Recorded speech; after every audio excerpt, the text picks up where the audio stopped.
Namaste. Welcome to DNN. Arvind is reading today's main news. ఘనంగా నారా లోకేష్ పట్టాభిషేక వేడుకలు. కోడూరులో భారీ rally. Nara లోకేష్కు party బాధ్యతలు దక్కిన సందర్భంగా కోడూరులో టీడీపీ నేతలు కార్యకర్తలు భారీగా సంబరాలు నిర్వహించారు.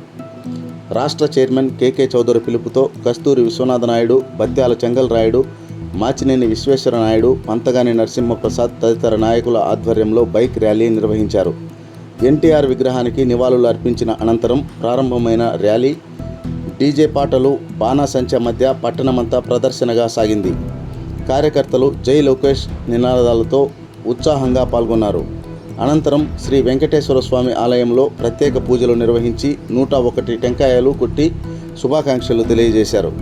ఈ కార్యక్రమంలో మండల, నియోజకవర్గ నాయకులు, యువత, కార్యకర్తలు భారీ సంఖ్యలో పాల్గొన్నారు.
ప్రపంచాన వినిపించగా ఢిల్లీ చేతిలో కీలు బొమ్మలకు సవాలుగా కుళ్ళు రాజకీయ పదవి కుట్టు మమ్ముల